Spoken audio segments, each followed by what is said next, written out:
During breakfast, my daughter smiled and said, "I have a surprise for you." She handed me an envelope, and inside was her husband's debt of $400,000. "It must be paid by Monday." "Oh," he added coldly. When I refused, my daughter threw hot coffee at me, and her husband yelled, "Get out!" An hour later, the police arrived. But that was only the beginning of the revenge that would destroy their lives forever. Before we continue, please subscribe to the channel and write in the comments what time it is where you are now. The morning light filtered through my kitchen windows, casting familiar shadows across the linoleum floor. Steam rose from my coffee cup as I turned another page of the Tribune, scanning the sports section with practiced disinterest. October in Chicago always brought this crisp clarity to everything. The air, the light, even my thoughts seemed sharper somehow. "Daddy, I have a surprise for you." Emily's voice carried that particular brightness she used when she wanted something. I glanced up from my newspaper to see her standing in the hallway doorway, clutching a manila envelope against her chest like a shield. Her smile stretched wide, but something flickered behind her eyes, a nervousness that didn't match her cheerful tone. Mark appeared behind her, arms crossed, leaning against the kitchen counter with the casual confidence of someone who belonged here. Which he didn't. This was my house, my kitchen, my morning routine they were interrupting. "What kind of surprise?" I folded the paper carefully, setting it beside my plate of half-eaten toast. The coffee had gone lukewarm while I read, but I took another sip anyway, buying myself time to study their faces. Emily's laugh sounded forced. "Just open it. You'll see." She thrust the envelope toward me with trembling fingers. The return address caught my eye first. Some law firm downtown I'd never heard of. Then I noticed the weight of it, thick with documents that rustled as I turned it over in my hands. "Go ahead, Jesse." Mark's voice cut through the morning quiet like a blade. "We've been waiting to share this with you." The envelope tore easily along the seam. Papers spilled across my breakfast table, official letterhead, numbers in neat columns, signatures I didn't recognize. My eyes moved from page to page, trying to make sense of what I was seeing. Credit card statements, loan documents, casino receipts, all bearing my name, all showing balances that made my chest tighten. "What the hell is this?" The words came out sharper than I intended, but the coffee cup was shaking in my hand now, and I set it down before I could spill it. "Those are your debts, Daddy." Emily's voice had lost its artificial sweetness. "We found them in your papers when we were helping you organize last month, remember?" I didn't remember. I remembered them coming over, claiming they wanted to help me get organized, going through my desk drawers and filing cabinets while I made them lunch. But I sure as hell didn't remember signing up for $400,000 in gambling debts. I've never been to a casino in my life. I spread the papers wider, scanning dates and locations.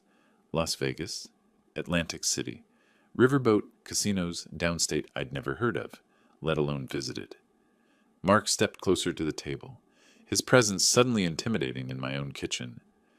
Memory isn't what it used to be, is it? Those signatures look pretty authentic to me. The handwriting did look like mine, too much like mine. I picked up one of the credit card statements, holding it closer to catch the light. The signature at the bottom was perfect, every loop and curve exactly as I would have written it. "These need to be paid by Monday." Mark's tone had gone flat, businesslike. "Otherwise we'll all lose everything. The house, the cars, everything." Monday. Today was Monday. Emily moved to stand beside her husband, their united front clear now. "We can't let that happen, Daddy. We've got nowhere else to go." I looked up at my daughter, 35 years old, standing in my kitchen with tears beginning to gather in her eyes, holding documents that would destroy everything I'd worked for. The same daughter I'd raised alone after her mother died, put through college, helped with her wedding, supported through Mark's various career failures. The same daughter who was looking at me now like I was the problem. "I didn't sign these." My voice came out quieter than before, but steady. "Someone forged my name." "Who would do that?" Emily's tears started falling on cue. "Who else has access to your personal information? Who else knows your social security number, your mother's maiden name, all those security questions?" The implication hung in the air between us like smoke. Mark shifted his weight, and I caught the satisfied gleam in his eyes before he looked away. "We need to figure this out together," Emily continued, reaching across the table to touch my hand, as a family. But first, we need to pay these debts before they come after the house. I pulled my hand away from hers and stood up slowly, my joints protesting the sudden movement. The papers scattered as I pushed back from the table, creating a mess of false promises and forged signatures across the surface where I'd eaten breakfast every morning for 30 years. This isn't over, I said, looking from Emily to Mark and back again, not by a long shot. Emily's tears came faster now, streaming down her cheeks in perfectly timed rivulets. Daddy, please. We're family. How can you even question this? She moved around the table toward me, her hands outstretched like she was approaching a wounded animal. Think about everything we've been through together. Mom's funeral, my wedding, all those times you said family comes first. Family doesn't forge signatures. I remained standing, keeping the table between us. Family doesn't create fake debts. Mark pushed off from the counter, stepping closer until he was blocking the kitchen doorway. Now hold on there, Jesse. Those documents are legal and binding. Your signature, your social security number, your responsibility. My responsibility? The laugh that escaped me held no humor. I've never gambled a day in my life. Ask anyone who knows me. People change. Emily wiped her nose with the back of her hand, a gesture that reminded me painfully of when she was 7 and had scraped her knee. Maybe you forgot. Maybe the stress of living alone, managing everything by yourself? I'm not senile. The words came out harder than I intended, but something about her tone, that carefully modulated sympathy, made my skin crawl. Mark took another step forward. Look around, old man. You think you can handle this place forever? The yard work, the maintenance, keeping track of bills and paperwork? I keep track just fine. Do you? Emily's voice took on a sharper edge. Because we found these documents mixed in with your insurance papers, your tax returns.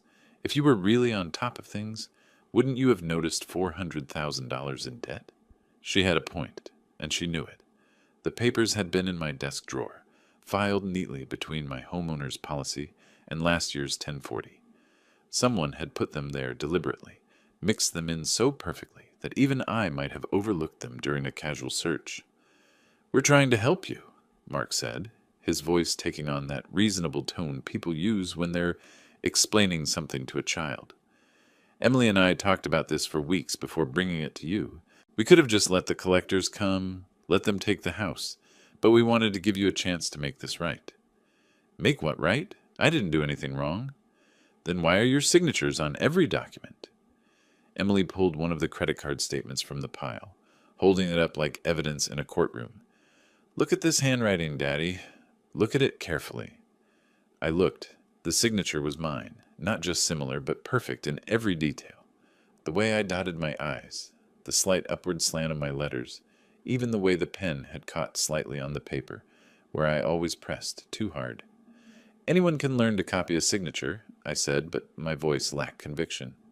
In 37 different places? Mark pulled out another sheaf of papers. Credit applications, loan documents, casino markers, all signed over the past 6 months. You think someone followed you around for half a year, forging your name on gambling debts? Emily moved closer, her tears replaced by something harder. We're not asking you to admit anything. We're asking you to take responsibility. These debts exist. They're in your name. If they don't get paid, we all lose everything. We? I looked around my kitchen, my coffee pot, my dishes in the sink, my calendar on the refrigerator with my handwriting, marking doctor's appointments and grocery lists. This is my house. Technically, yes. Mark's smile didn't reach his eyes. But Emily's been helping with the expenses for months. The property taxes last spring, remember? The new roof in August. She's got receipts for all of it. I did remember.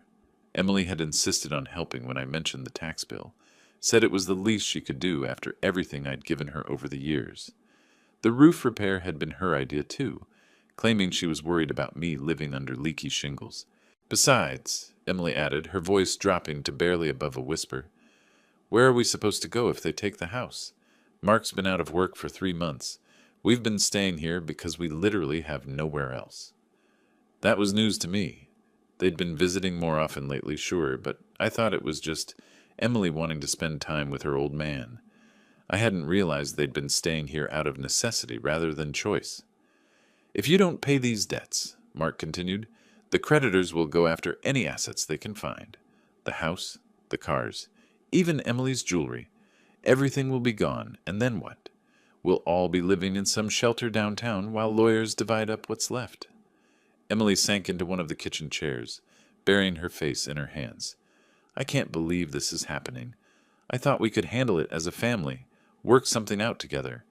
But if you're going to deny responsibility for your own actions, they're not my actions. But even as I said it, doubt crept into my voice. The signatures were too perfect, too consistent across so many documents. And Emily was right about one thing. If someone had been forging my name, why would they create gambling debts? Why not something more profitable like bank loans or investment accounts? We need a solution, Mark said, his tone going businesslike again. Today, before the creditors start calling. Emily's chair scraped against the linoleum as she stood up abruptly, her face transforming from tearful desperation to something I'd never seen before. Cold, calculating rage. You know what? I'm done with this. Her voice cracked like a whip. We've tried being reasonable.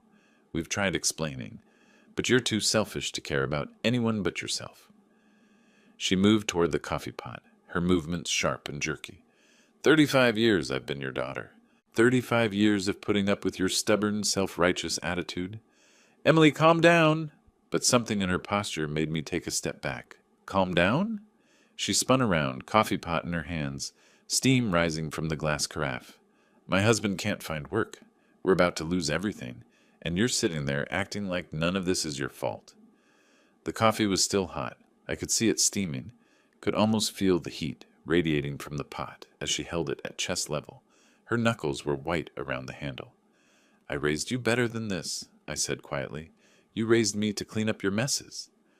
The words exploded out of her, and suddenly the coffee pot was moving, arcing through the air in a perfect trajectory toward my chest. I saw it coming but couldn't move fast enough.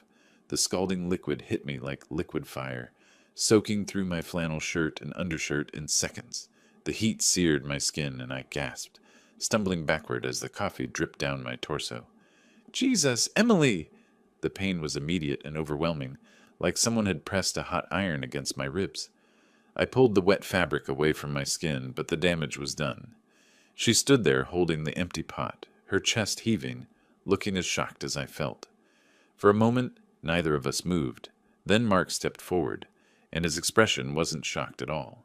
It was satisfied. Get out, old man. His voice was calm, almost conversational. This is our house now. Pack whatever you can carry and get out. This is my house. I kept my voice steady despite the burning sensation spreading across my chest.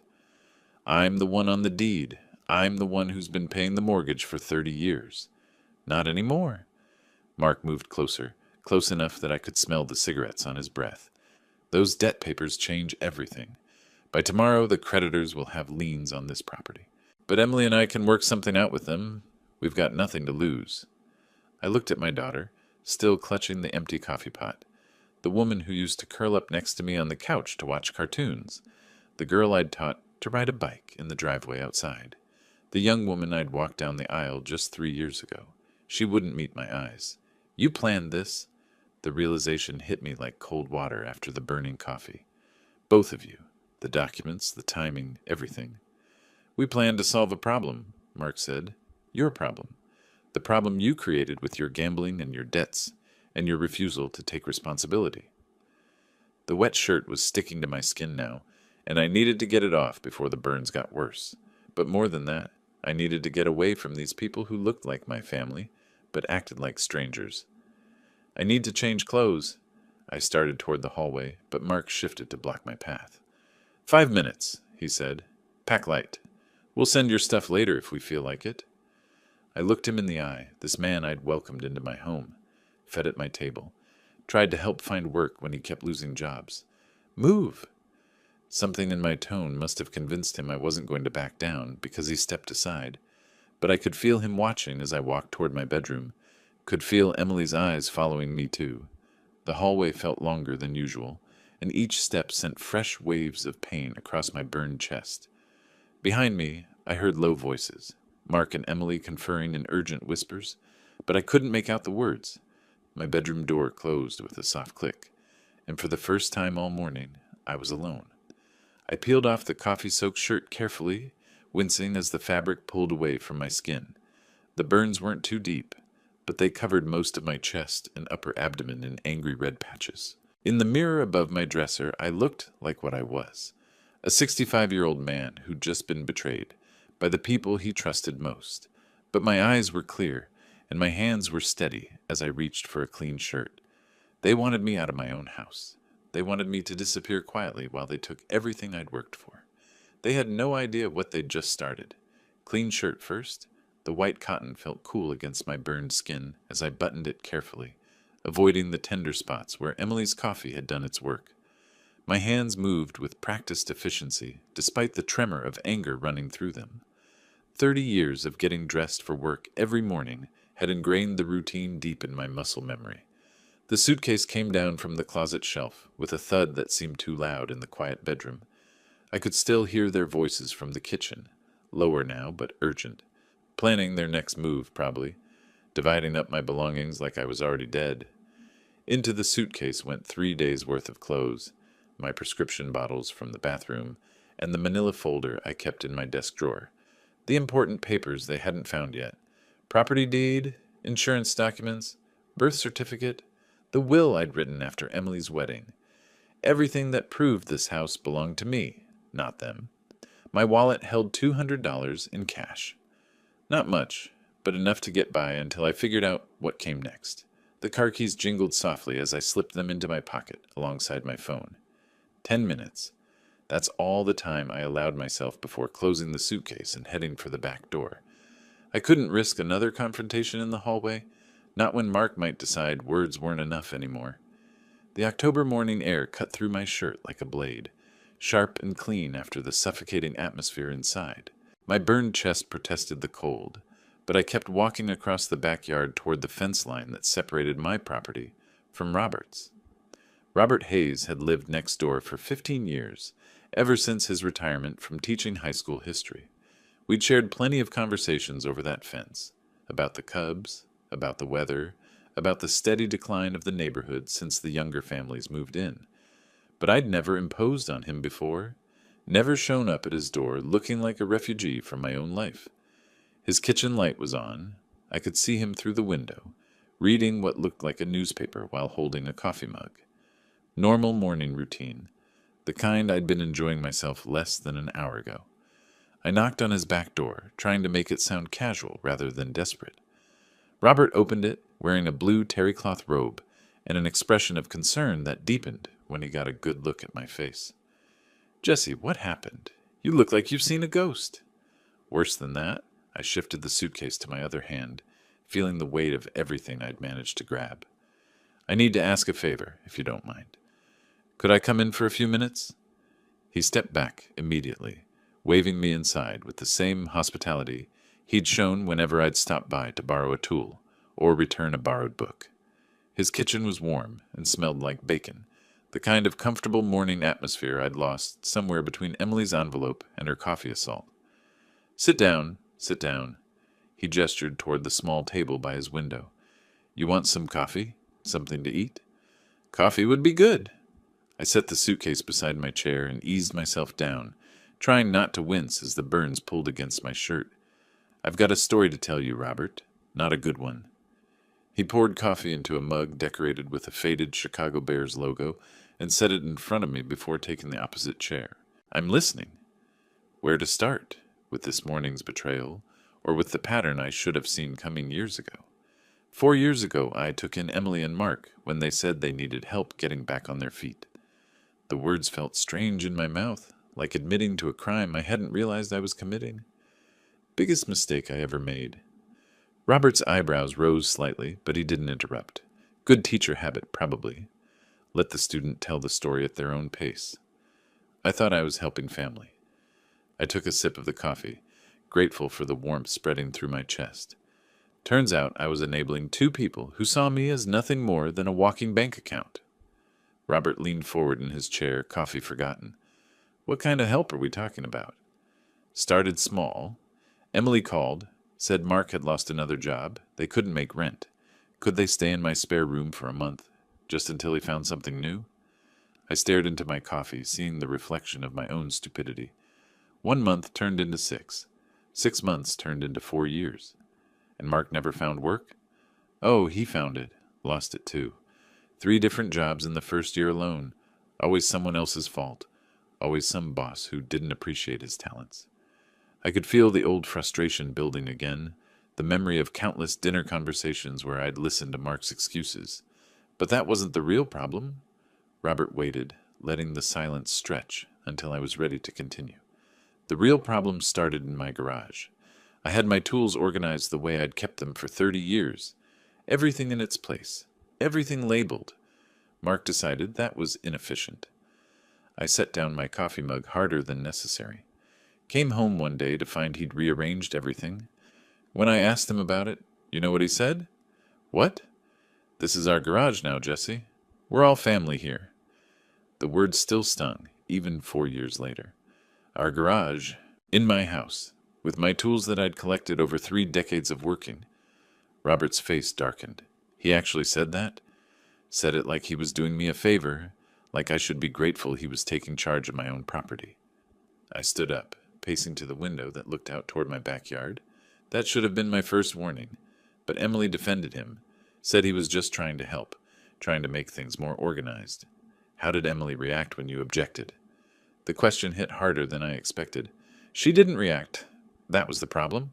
Her husband moves into my house, starts rearranging my possessions, claims ownership of my space, and she acted like that was normal, like I was being unreasonable for wanting some boundaries. Through the window, I could see movement in my kitchen, shadows passing back and forth behind the curtains. They were still there, still making themselves at home in the house they'd just tried to steal from me. It got worse from there. I turned back to Robert, who was watching me with the focused attention he'd probably given to his students when they were struggling with a difficult concept. Mark started treating the whole house like his personal domain, ate my food without asking, used my car when his broke down, invited his friends over for poker games that lasted until 3 in the morning. And Emily? Emily made excuses, always made excuses. The old anger was surfacing now, 4 years of suppressed frustration finally finding an outlet. When I complained about the noise, she said I was being too sensitive. When I objected to his friends drinking my beer, she said I was being selfish. When he started bringing home stray dogs without asking, she said I was being heartless. Robert shook his head slowly. This went on for 4 years? It escalated. The boundary violations got bigger, bolder. I returned to my chair, suddenly feeling exhausted by the weight of my own naivety. Last year, Mark convinced me to invest in some business opportunity, a food truck franchise that was supposedly guaranteed to turn a profit. How much? $15,000, my entire savings account. I laughed, but there was no humor in it. Guess what happened to that food truck? It never existed. Oh, it existed. Mark bought it, all right. Used it for 3 weeks, then sold it to pay off some debt he hadn't mentioned. When I confronted him about it, he said the business model was flawed, and he was protecting me from further losses. Robert's coffee mug hit the table with a sharp click. He stole $15,000 from you and called it protection? Emily backed him up, said he'd made the best decision he could under difficult circumstances, said I should be grateful he'd limited my losses. The memory of that conversation still made my chest tight with rage. Grateful?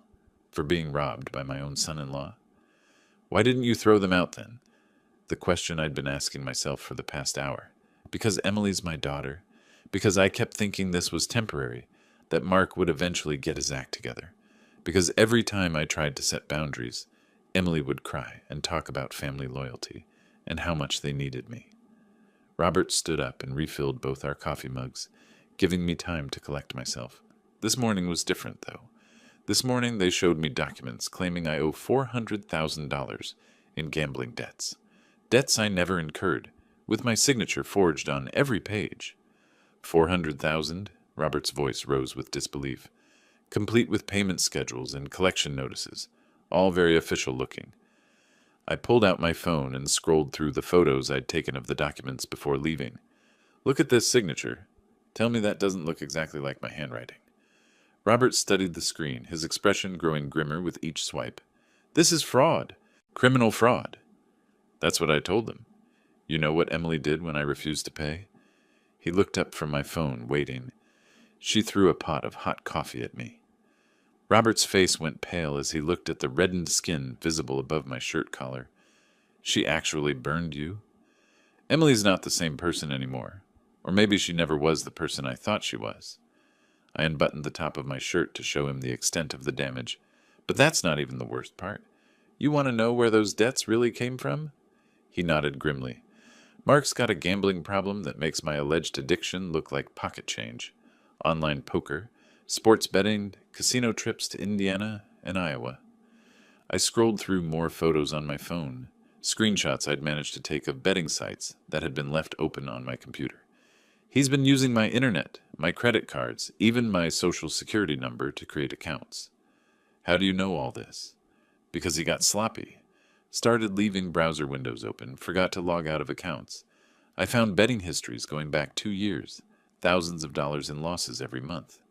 I showed Robert the screen captures. Look at these transaction amounts. 500 here, 800 there, building up to $3,000 and $4,000 bets on football games. Robert studied the images, shaking his head in disbelief. This is massive fraud. Gets worse. When the gambling sites cut him off for exceeding credit limits, he moved to loan sharks, found text messages on his phone about money owed to people with names like Fat Tony and Iceman Mike. I swiped to another screenshot. These aren't bank representatives, Robert. These are dangerous people. How much does he actually owe? Near as I can figure, about $300,000 in legitimate gambling debts, another $100,000 in interest and penalties. I put my phone away, the numbers still making my head spin. But here's the kicker. He's been arrested. Arrested? Last year for writing fraudulent checks. Got out on bail, trials scheduled for next month. I leaned back in my chair, finally able to say out loud what I'd been piecing together all morning. Emily knew. She knew about the gambling, the arrest, the fake documents. This whole thing was planned to make me responsible for his debts before the trial starts. Robert's hands clenched into fists on the table. That's why they needed you out of the house today. Once you're gone, they can claim residency and force the creditors to negotiate with them instead of coming after you directly. Exactly. And Emily's name isn't on any of the debt papers, so legally she's clean. Mark takes the fall for the gambling, goes to prison, and she inherits a house she never worked for. I could see the whole scheme clearly now, laid out like a blueprint for betrayal. They've been playing this game for 4 years, setting me up piece by piece. The boundary violations, the financial manipulation, the isolation from other family members. Robert was putting it together too, his teacher's mind connecting the dots. They've been grooming you to be the perfect victim. And I let them do it, made excuses for their behavior, rationalized their demands, convinced myself it was normal family conflict. I stared out the window toward my house, where the shadows were still moving behind the curtains. I enabled my own destruction. Robert stood up abruptly, his chair scraping against the linoleum. This has gone far enough. We need to call the police. Police? The suggestion caught me off guard, even though it should have been obvious. I don't know if I'm ready for that. Ready? Robert's voice carried the sharp edge of a man who'd spent 30 years dealing with teenage nonsense and knew manipulation when he saw it. Jesse, they've committed identity theft, fraud, assault, and attempted extortion. Your daughter threw scalding coffee at you this morning. What exactly are you waiting to be ready for? I looked down at my hands, seeing the slight tremor that had been there since Emily's explosion. Part of me still wanted to believe this was all some terrible misunderstanding, that my daughter couldn't really be capable of such calculated cruelty. She's still my daughter. No. Robert's voice was firm but not unkind. Your daughter died sometime in the last 4 years. The woman living in your house is a criminal who happens to share your DNA. He moved to the phone mounted on his kitchen wall, an old-fashioned landline that probably hadn't been used for anything but telemarketers in years. We're calling 911 right now, before they have time to destroy evidence or disappear with whatever else they can steal. I wanted to argue, wanted to find some reason to delay, to avoid the final acknowledgement that my family had become my enemy. But Robert was right. The Jesse Fisher who'd raised Emily with love and patience was gone, destroyed as thoroughly as if Mark had thrown that coffee himself. Make the call. Robert's hand slammed down on the kitchen table, making both coffee mugs jump. This is criminal behavior, Jesse, not family drama. Crimes, multiple felonies. I stared at the phone mounted on his wall, that old-fashioned landline with its coiled cord and rotary-style handset. Such a simple device to represent such a massive decision. I know you're right. My voice came out quieter than I intended. It's just... she's still my daughter. No. Robert stood up, his teacher's authority filling the room. Your daughter wouldn't throw scalding coffee at her father. Your daughter wouldn't forge legal documents to steal your house. The woman in your kitchen right now is a criminal who happens to share your DNA. He moved to the phone, lifting the handset and holding it out toward me. They assaulted you in your own home. They've committed fraud, identity theft, extortion. If you don't call the police right now, they'll destroy whatever evidence is left and disappear with everything they can carry. The handset felt heavier than it should have when I took it from his hand. What if Emily goes to jail? What if she kills you next time? Robert's voice cut through my hesitation like a scalpel. Because there will be a next time, Jesse.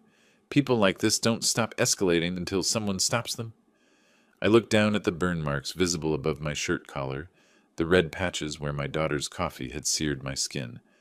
The pain was still there, a constant reminder of how completely I'd misjudged the people I trusted most. You're right. I lifted the handset to my ear and dialed 911.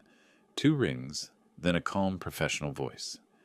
911, what's your emergency? I need to report a domestic assault. The words felt strange coming out of my mouth, but they were accurate. I was attacked in my own home this morning. Are you injured, sir? Yes. Coffee burns on my chest and neck. The perpetrator threw hot coffee at me during an argument. Are you in a safe location now? Yes, I'm at my neighbor's house. I gave her Robert's address, my voice growing steadier with each factual detail. Can you tell me about the person who attacked you? My daughter, Emily Thompson. She and her husband have been living in my house. They presented me with fraudulent debt documents this morning, demanding I pay $400,000 in gambling debts I never incurred.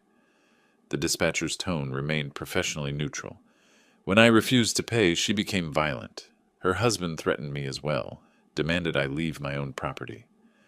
Are the perpetrators still at your residence? Yes, both of them. Emily Thompson and Mark Thompson. I spelled their names carefully, giving their approximate ages and descriptions. Officers are being dispatched to your location. Can you remain where you are until they arrive? Yes. Estimated response time is 15 to 20 minutes. Do you need medical attention for your injuries? I touched the tender skin at my throat. I don't think so.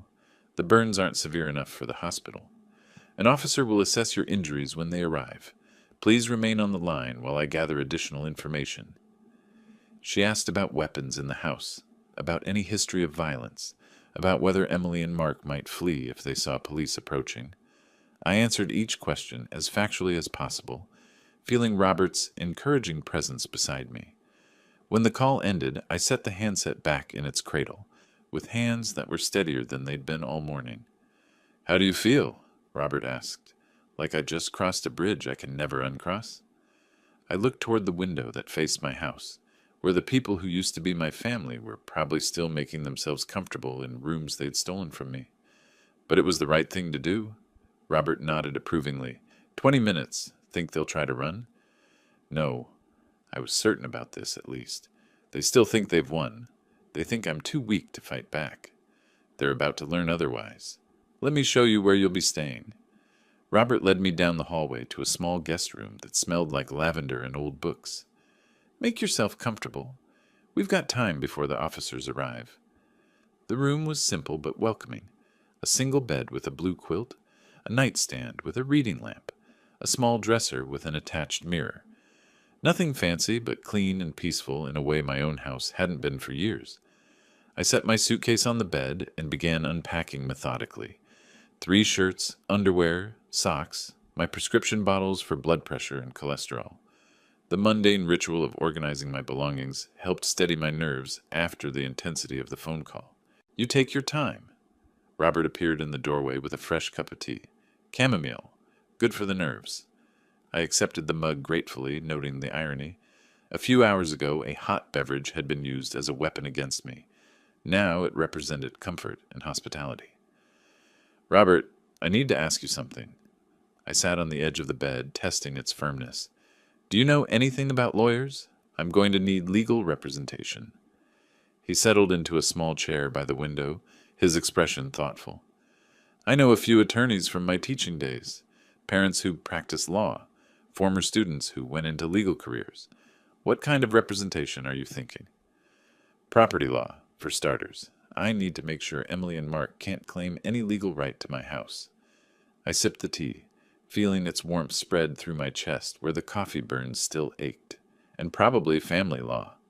I don't know what happens legally when your daughter commits assault and fraud against you. There's also the criminal aspect. The prosecutor will handle that side, but you might want your own attorney to protect your interests. Robert pulled out his phone, scrolling through contacts. Let me make some calls after the police leave. I know someone who specializes in elder abuse cases. Elder abuse? The term hit me like a slap. Is that what this is? Financial exploitation of a senior citizen by family members? Physical assault? Yes, Jesse, that's exactly what this is. His voice was gentle but firm. And there are specific laws designed to protect people in your situation. I set down the tea and walked to the window, looking across the yard toward my house.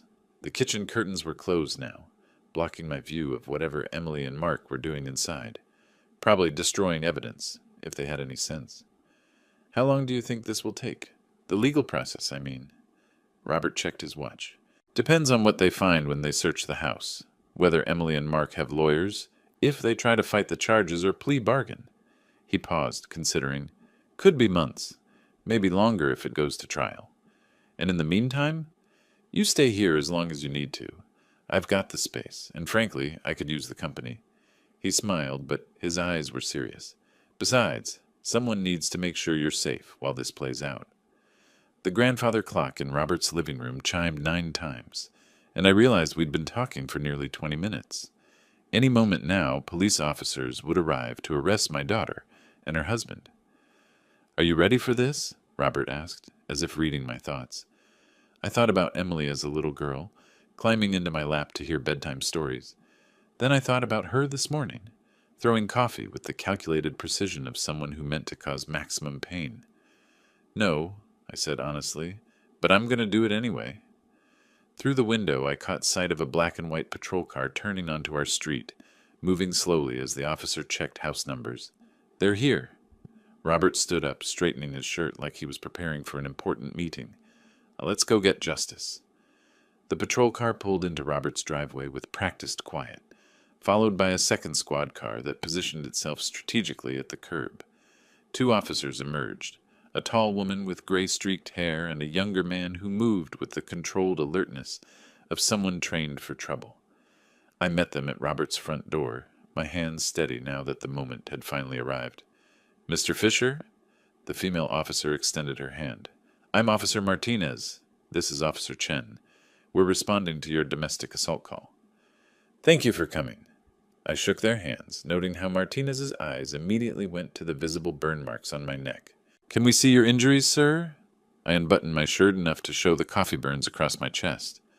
Officer Chen took photos while Martinez asked questions about the incident timeline, the relationship between the parties involved, and whether I felt safe returning to my property. I'll need you to walk us through what happened this morning, Martinez said, pulling out a notebook. Start from the beginning. I gave them the facts chronologically. Emily's arrival with the fraudulent documents, the escalating argument, Mark's threats, and finally Emily's assault with the coffee pot. I kept my voice steady and factual, letting the events speak for themselves. Do you have the documents they showed you? Officer Chen asked. They're still in my house. I was forced to leave them behind when I fled here. Martinez and Chen exchanged a look that suggested they'd handled similar cases before. We'll need to interview the other parties and secure any evidence, Martinez explained. Would you be willing to accompany us to your residence to point out the documents and provide access? Of course. The walk across the yard felt longer than usual, with Robert beside me and 2 police officers flanking us like an honor guard. My house looked different somehow, smaller, less welcoming, as if Emily and Mark's presence had infected the very structure. Officer Chen knocked on the front door with authority. "Police! Open up!" I heard scrambling inside, hushed voices, then Emily's voice calling out, "Just a minute!" When the door opened, Emily's face went pale at the sight of the officers. Behind her, Mark appeared in the hallway, his expression shifting from surprise to calculation in seconds. "Emily Thompson," Officer Martinez stepped forward, "we need to speak with you about an incident that occurred here this morning." "I don't know what you're talking about." Emily's voice was higher than normal, strained with the effort of maintaining innocence. "We have a complaint of domestic assault." Chen moved to separate the parties, gesturing for Mark to step outside. "We'll need to interview you separately." I watched from the front lawn as the officers took control of the situation with professional efficiency. Emily was led to the living room while Mark was positioned near the squad car, both of them clearly rattled by the sudden appearance of law enforcement. 20 minutes later, after examining the scattered debt documents on my kitchen table and photographing the coffee stains on the floor, Martinez returned to where I waited with Robert. "Mr. Fisher, based on the physical evidence and the statements we've gathered, we have probable cause to make arrests." I watched through the living room window as Officer Chen spoke into his radio, calling for backup and a transport vehicle. "Emily Thompson, you're under arrest for domestic battery." Martinez's voice carried across the yard as she read Emily her rights. "You have the right to remain silent." Emily's protests echoed from inside the house. "It was an accident. I didn't mean to hurt him." But Mark's reaction was different. As Officer Chen placed him in handcuffs, his face twisted with rage. "This is harassment. The old man brought this on himself." Even facing arrest, he couldn't take responsibility. Even caught red-handed with forged documents and a victim with visible injuries, he blamed everyone but himself. The transport van arrived within minutes, and I stood beside Robert, watching as Emily and Mark were loaded into separate vehicles. Emily was crying now, her mascara running in dark streaks down her cheeks. Mark continued arguing with the officers until the van door closed, cutting off his protests. Officer Martinez handed me a case number and contact information for the prosecutor's office. "Someone will be in touch about pressing charges and scheduling court appearances." As the police cars pulled away, taking my daughter and son-in-law to jail, I felt something I hadn't expected. Relief. Not satisfaction, not victory, but simple relief that the lies were finally over. "Come on," Robert said quietly, putting a hand on my shoulder. "Let's go home." 3 weeks later, I was reading the Tribune's local section when Robert knocked on my front door, holding a manila envelope and wearing the expression of someone who'd discovered something interesting. "You might want to see this," he said, settling into my kitchen chair, the same spot where Emily had ambushed me with her forged documents. "I've been keeping track of court filings, just to make sure we're protected." The envelope contained photocopies of legal documents bearing Mark Thompson's name in bold letters across the top. Bankruptcy petition, multiple creditor lawsuits, probation violation hearing, employment termination notice. "How did you get all this?" "Public records," Robert explained, spreading the papers across my table like a dealer laying out cards. "Court clerk's office, bankruptcy court, county records. It's all available if you know where to look." I scanned the bankruptcy filing first. Chapter 7, Complete Liquidation of Assets. The man who'd tried to steal my house was now begging a federal judge to wipe away $300,000 in gambling debts. "Look at this one." Robert pointed to a letter from something called Midwest Credit Recovery. His car got repossessed 2 days after the arrest. Couldn't make the payments without Emily's income. The employment termination letter was particularly satisfying. Mark's construction company had fired him immediately upon learning of his domestic violence arrest. Standard policy for anyone charged with violent crimes, according to the terse language of the dismissal notice. "Where's he living now?" I asked, though I suspected I already knew. "Salvation Army Shelter on Harrison Street." Robert pulled out another document, a change of address form filed with the court. Emily filed for divorce while she was still in jail. Froze their joint bank account, what little was left in it. I studied the divorce papers, noting Emily's signature from the Cook County lockup. Even facing criminal charges herself, she'd moved quickly to distance herself from Mark's financial catastrophe. "The IRS is auditing him, too," Robert continued, flipping to another page. Unreported gambling winnings going back 3 years. They're claiming he owes $40,000 in back taxes and penalties. The audit notice was dated just 5 days after his arrest. Someone had been thorough in reporting Mark's illegal activities to every relevant government agency. "You've been busy," I observed. Robert's smile was slight, but satisfied. "Former teacher, remember? I know how to do research." A court summons caught my eye. Mark was scheduled to appear before Judge Patricia Collins next week for sentencing on the domestic violence charges. Given his prior fraud conviction and current probation violation, the prosecutor was recommending 6 months in county jail. "He tried to get a job at 3 different construction companies," Robert said, producing employment rejection letters. "Background checks killed every application. Who's going to hire someone facing multiple felony charges?" The loan shark angle was the most disturbing. Text message printouts showed increasingly threatening communications from numbers listed only as Tony M. and Mike Ice. The amounts mentioned were staggering. 50,000 here, 30,000 there, with interest rates that doubled every month. "These people don't mess around," I said, reading one particularly graphic threat about broken kneecaps. "That's why he's staying at the shelter. Harder for them to find him there." Robert gathered the papers back into a neat stack. "His whole world collapsed in 3 weeks, Jesse. Everything he tried to steal from you is gone." I poured coffee for both of us, noting the irony that this beverage had once been a weapon in my own kitchen. Now it was just coffee again, shared between friends reviewing the downfall of a man who'd overplayed his hand. "What about Emily?" Robert's expression grew more serious. "That's a separate story entirely. And it's not over yet." Emily's story unfolded differently than Mark's, but with equal devastation. While he faced financial ruin, she confronted the complete destruction of every relationship she'd ever valued.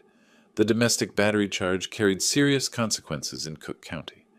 Judge Martinez had been clear during Emily's arraignment: 18 months probation, mandatory anger management classes, and a permanent restraining order preventing any contact with me. She violated the restraining order twice in the first week, Robert told me over lunch at a diner downtown. "Showed up at your house both times while you were at the grocery store. Neighbors called it in." I set down my sandwich, appetite suddenly gone. What did she want? According to the police report, she was trying to get inside. Said she'd left important documents in her old room. Robert consulted his notebook. He'd become meticulous about tracking the legal proceedings. "Second time, she was just sitting on your front porch crying." Each violation had resulted in additional court appearances, more fines, and extended probation terms. Emily was learning that consequences accumulated, like compound interest, building pressure with each poor decision. The job situation was particularly harsh. Her retail manager position had evaporated within hours of her arrest photo appearing in the local paper. No one wanted to employ someone convicted of domestic violence, especially in customer service roles. "She's staying at the women's shelter on Madison," Robert continued. "Lost the apartment she shared with Mark when the lease expired. Landlord refused to renew after the police visits." The divorce proceedings had become nasty quickly. Mark blamed Emily for involving the police, while she blamed him for creating the debt crisis that started everything. Their lawyer was withdrawing from the case due to non-payment of legal fees. "She tried calling you 17 times last Tuesday," Robert said, showing me a printout he'd somehow obtained. "Left 9 voicemails before the system stopped accepting them." I hadn't listened to a single message. The phone company had helped me block her number after the first dozen calls, but Emily kept trying from different phones. The shelter's landline borrowed cell phones, even payphones downtown. "She sent you this." Robert pulled an envelope from his jacket pocket. "Came to my address yesterday. Figured she knew you wouldn't open anything from her directly." The letter was 3 pages long, handwritten in Emily's careful script. I read the first paragraph before folding it back up. "She wants another chance," I said simply. "What are you going to do?" I looked out the diner window at the pedestrians passing by, ordinary people going about their daily lives without the drama of family betrayal weighing them down. "Nothing. She made her choice 4 years ago when she chose Mark over basic decency." "The anger management counselor says she's making progress," Robert offered. "Court reports show perfect attendance, active participation." Good for her. I signaled the waitress for our check. Maybe she'll learn something useful for her next family. Robert studied my face carefully. You're really done with her. She threw scalding coffee at me to defend a man who was stealing my life savings. I counted out bills for lunch, my movements deliberate and final. Some bridges can't be rebuilt once they're burned. The drive home was quiet, both of us processing the weight of permanent family separation.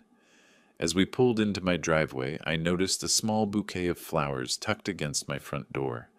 Daisies and baby's breath, the kind Emily used to pick from my garden as a child.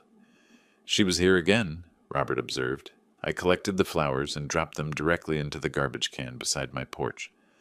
Let me know if she contacts you again. I'll have my lawyer send another cease and desist letter. Inside my house, the afternoon light streamed through clean windows onto furniture I'd rearranged to suit my preferences rather than accommodate unwanted guests. For the first time in 4 years, my home felt truly mine again. The phone rang as I was making tea. Unknown number, probably Emily calling from another borrowed phone. I let it ring. 1 month after the morning that changed everything, I sat in my kitchen with coffee and the newspaper, finally able to enjoy both without fear of interruption. The November light was different now, softer, more golden, casting familiar shadows across the table where Emily had tried to destroy my life with forged documents. The locksmith had done excellent work. New deadbolts, reinforced door frames, a security system that chimed whenever someone approached the house. These weren't paranoid precautions. They were practical safeguards against people who'd already proven their willingness to cross any boundary. My phone rang, and I answered without hesitation. The caller ID showed a number I'd been expecting. Jesse, it's Margaret from Food and Travel magazine. Ready to get back to work? More than ready. I swiveled my chair toward the window that overlooked my restored garden. What do you have for me? Portland's got 3 new restaurants the readers are asking about. Vietnamese fusion, farm to table, and something called deconstructed comfort food. Interested? Send me the details. I pulled up my calendar application, noting with satisfaction how empty it was of family obligations and manufactured crises. I can fly out next week? For 30 years, I'd maintained 2 lives with careful precision. Jesse Fisher, the retired mechanic, was the persona my family knew. Modest pension, simple tastes, someone who needed their help and financial support. But Jesse Fisher, the restaurant critic, was entirely different.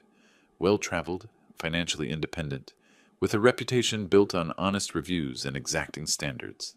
The deception had been necessary. Emily's mother had always resented my frequent travel, suspicious that reviewing restaurants was somehow less legitimate than fixing engines. After her death, I'd kept the secret partly from habit and partly from self-protection, sensing even then that Emily's relationship with money was complicated. How long has it been since your last review? Margaret asked. 4 months. I scrolled through my hidden files, past reviews of establishments in Seattle, Denver, Charleston. I took some personal time to deal with family issues. Well, those issues seemed to have resolved themselves. She had no idea how completely accurate that statement was. After we hung up, I walked through my house, noting the changes that had accumulated over the past month. The garage was organized again, my tools in their proper places after being scattered by Mark's territorial claims. The spare bedroom had been stripped of all traces of unwanted occupants. Fresh paint, new bedding, my computer desk returned to its position by the window. In my home office, hidden behind a false panel I'd installed years ago, my professional files waited in perfect order, press credentials, expense reports, correspondence with editors at a dozen major publications. The work that had quietly funded my comfortable retirement, while my family assumed I was struggling on a mechanic's pension. Robert knocked on the back door, carrying a bottle of wine and wearing the satisfied expression of someone bearing good news. Final court date was today, he announced, settling into his usual chair. Mark got 8 months in county. Emily got 2 years probation plus restitution. How much restitution? $15,000 for the documented damages plus court costs. Robert opened the wine with practiced efficiency. She'll be paying you monthly for the next 5 years. I accepted a glass, considering the irony. The daughter who'd tried to steal my house would now be sending me checks every month. a regular reminder of her betrayal converted into practical compensation. To justice, Robert proposed, raising his glass. To peace, I countered. Outside my kitchen window, the garden showed the first signs of my restoration efforts. New plantings where Emily had once helped me weed, fresh mulch around the roses my wife had loved. The physical space was healing along with everything else. My phone buzzed with a text from Margaret. Flight details attached. Portland awaits your expert opinion. For the first time in months, I smiled without reservation. The woman who'd tried to destroy my life was facing consequences. The man who'd tried to steal my home was in jail, and Jesse Fisher, both versions of him, was finally free to live authentically. Tomorrow, I'd book that flight to Portland. Tonight, I'd plan my route through the city's most promising restaurants. My appetite for good food and honest work fully restored. The house settled around me with the comfortable sounds of home, the refrigerator humming, the heat clicking on, the grandfather clock marking time that belonged entirely to me. Perfect. If you like this story, please like this video, subscribe to the channel, and share your impressions of this story in the comments. To listen to the next story, click on the box on the left. Thank you for watching.